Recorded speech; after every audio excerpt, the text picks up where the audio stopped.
In the beginning, there was no darkness, only light, perfect, blinding, infinite. And within that light dwelled order. Angels of fire, born from the breath of creation, sang their endless hymns to the glory of the one who made them. For eons beyond counting, the heavens blazed in harmony. Each star, a note in the divine song. Each soul, a spark of its radiant flame. But where there is light, there is shadow. And in that shadow, thought began. Among the seraphim, one shone brighter than all others. His name was Lucifer, the morning star. He was beauty-given form, his wings like dawn, his voice the sound of rivers and wind through silver leaves. No being in all the celestial realm reflected the Creator's brilliance more purely, and it was that perfection that damned him.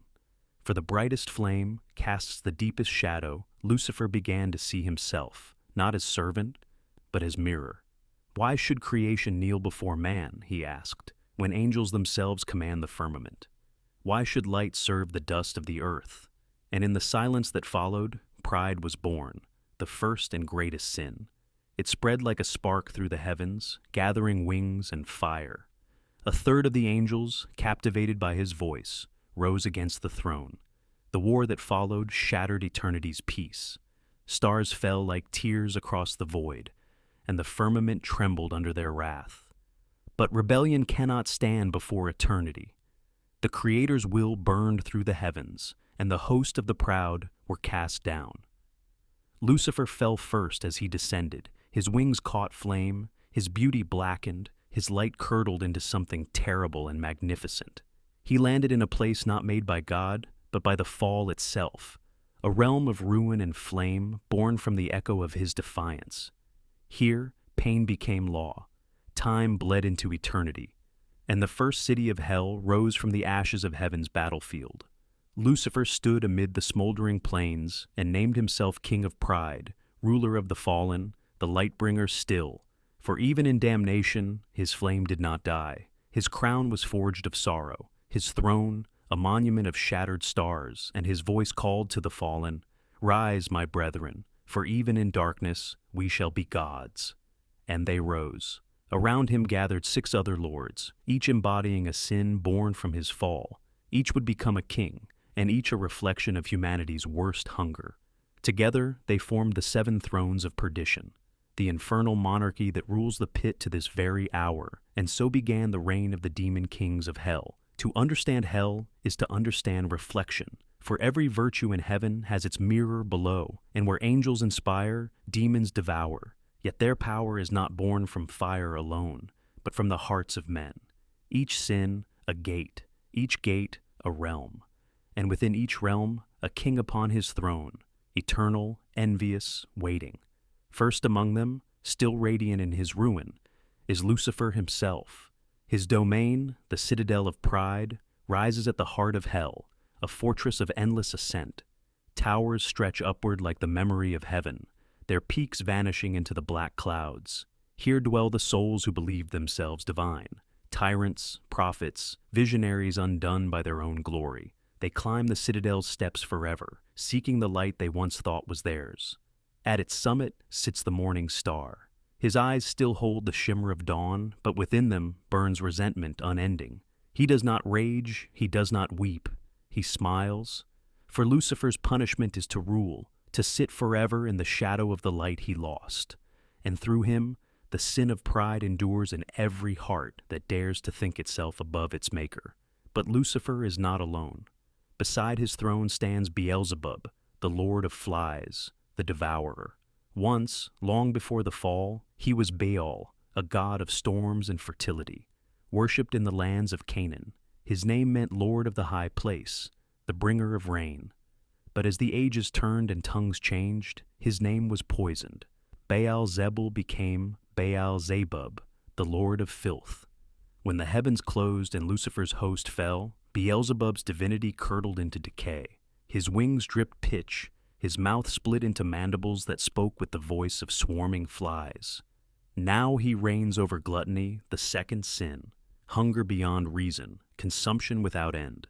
His realm is called the Pit of Swarmers, a vast hive stretching beneath hell's crust, where rivers of black honey flow and every breath that tastes of rot. The air itself is alive, crawling with the endless offspring of his will. Here, the damned gorge themselves on filth and flesh, consuming one another in an eternal feast. And yet they remain starving, for appetite is Beelzebub's gift, hunger eternal, never sated. He feeds not only upon the flesh of the damned, but upon corruption itself. Every act of greed, every indulgence in the mortal world, births a new swarm in his honor. Some say that Beelzebub envies Lucifer, for pride is beauty, but gluttony is grotesque. Yet the Lord of Flies cares not for envy. His empire thrives where decay blooms, and every empire, in time, becomes his feast. Deeper still lies the domain of Asmodeus, king of lust, the tempter and the tormentor. He was once a spirit of passion, a flame of life. In the old Persian tongue, he was called Ashmadiva, the god of wrathful desire. But when the morning star fell, Asmodeus followed, his fire twisted into seduction, his light into obsession. He is beautiful beyond mortal comprehension, his form ever shifting to match the secret desires of those who behold him. His laughter is soft as silk, his touch as cold as grave soil. He rules the crimson court, a labyrinth of mirrored halls and velvet chambers, where the damned are trapped in illusions of pleasure.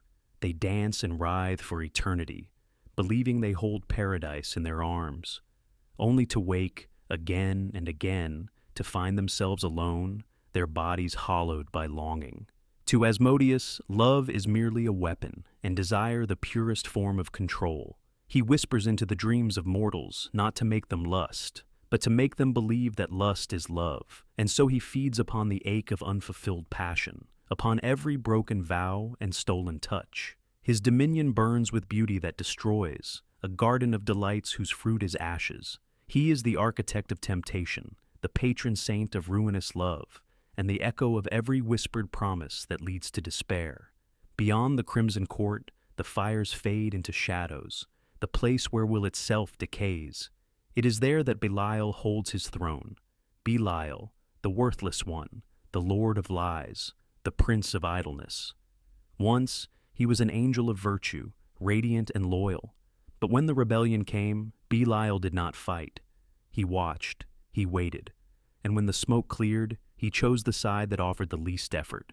His fall was not a fall of defiance, but of apathy. He did nothing, and in doing nothing, he became corruption incarnate. His realm, the silent kingdom, is a city of broken marble and empty palaces, where fountains run dry and statues weep dust. The souls who dwell here are not tormented.